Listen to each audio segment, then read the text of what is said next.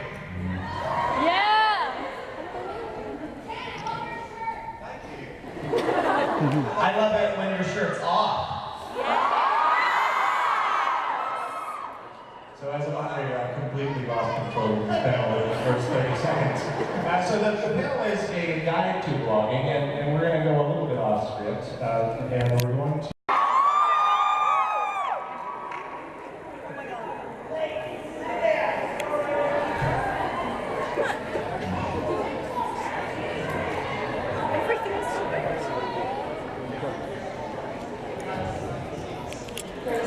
Just read your name, Grace.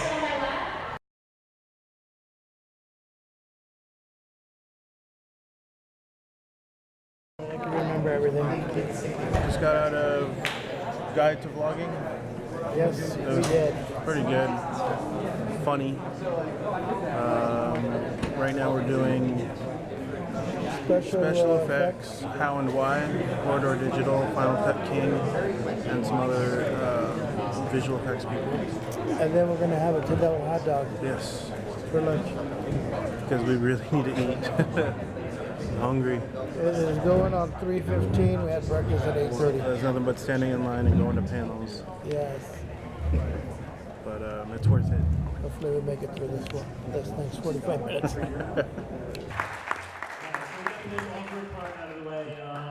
We're going to do some questions, and then we're going to open it up to the floor. First off, guys, what got you started in VFX? You know, was it just messing around on your computer, or was there a plan behind it? Well, yeah, actually, I think it's probably worth really quick touching upon the title of this panel is called Special Effects. Special effects are real practical effects. What we tend to focus on are visual effects, which are the ones done on the computer. So if you guys want, we can talk purely about real explosions, which is pretty cool, or we can focus on computer stuff. It's up to you. We can cover both. But yeah, what was the question again? What got you started with visual effects? Andrew Kramer. Yeah. Yeah. Myself started when we were like 14 actually, and these British guys made this program called Hit Film, and we were actually friends with them and part of their software development. Basically, early on we found, hey, they're making this easy program to basically throw muzzle flashes and lightsabers in your videos, so we made a Star Wars fan in middle school. Yeah. That's how we started. I actually dropped out of high school. Started homeschooling just because, you know, I had such a passion for film and all that, and so I had a lot of free time, and I got After Effects, and you know, After Effects is just, when you first look at it, it's just amazing, just a ton of stuff. So I started watching, you know, Andrew Kramer's tutorials, and I just spent so much time getting to know the software. And after a while, you know, After Effects, you know, it's unlimited, so I'm still learning it today, and that's how I kind of got started into it. I found out that I had Windows Movie Maker on my PC, and that was kind of cool. Couldn't do too many effects in that thing though. A buddy of mine on YouTube sent me After Effects actually. And I was like, this program is really complicated, I don't know anything about it. And a couple months later I found Video Copilot, Andrew Kramer, and it's pretty much the best website ever. And learned tutorials that way. Just watched every single tutorial and moved to Georgia, didn't have any friends, was lonely, and just, you know, edited videos and tested things out. That's pretty much it. Yeah, I started by really doing special effects with explosions and burning my yard down a couple of times, getting burns all over my body. So once I realized you could do it in the computer, I was like, oh my gosh, I don't have to blow anything up for real again. I feel like we should ask what the worst injury we've had is. Yeah, let's go for that. Where's the VFX injury? The worst, it would be like on your wrist. That's really sore from using a mouse. Carpal tunnel is a real thing.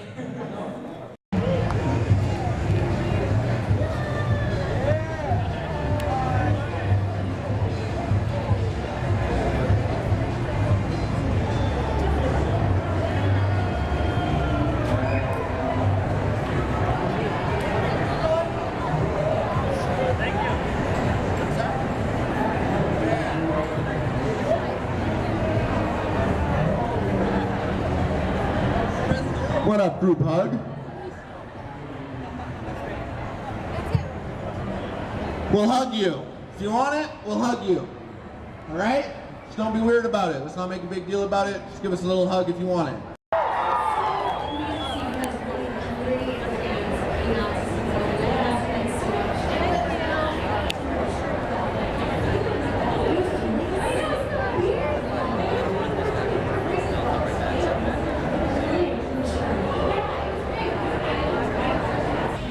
I think the last concert I went to was it Casey and the Sunshine Band? Yeah. Casey and the Sunshine Band at Alameda County Fair, and then the only concert I've ever been to other than Casey and the Sunshine Band was like Weird Al, like 3 times. And now I actually get to see a rock band perform. I get to see We the King. Yeah, We the Tyrant.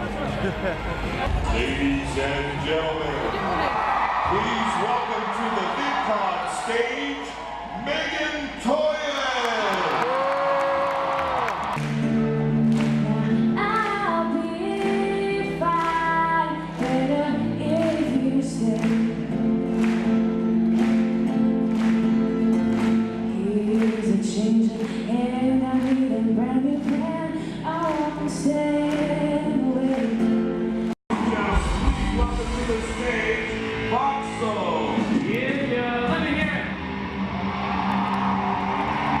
All right, that's good. Let me hear it one more time. Let's get it up.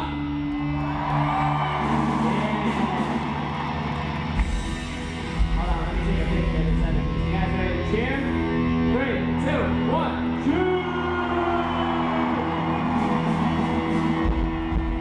That's what I'm talking about.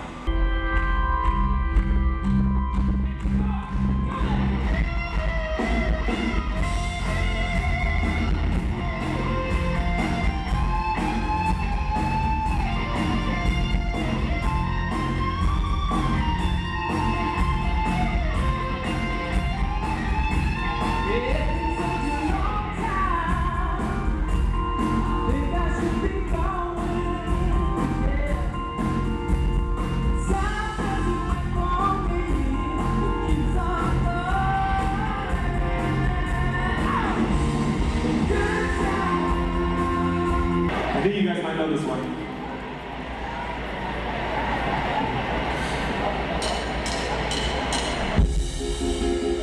Stop! Does anyone know what that song was? Say it again!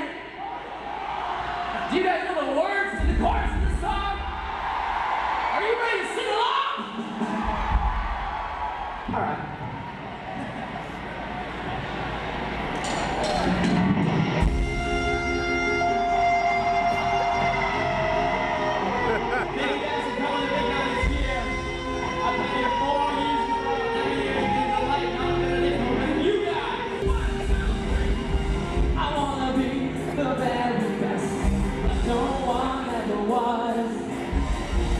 To catch them is my real test.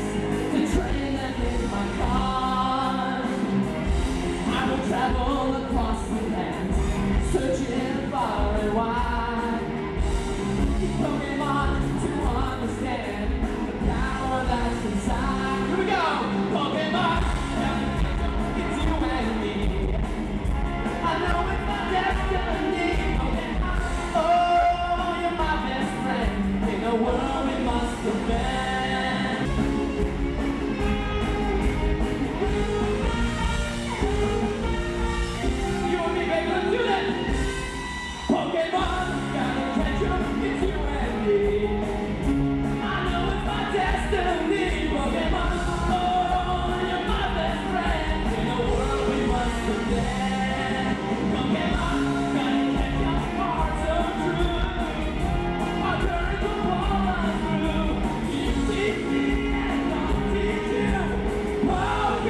On the main stage.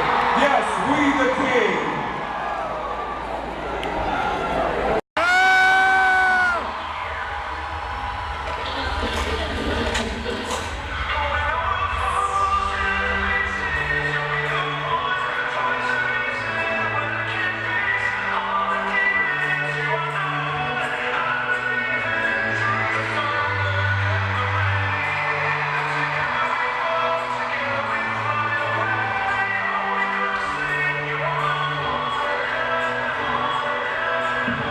What's up, VidCon?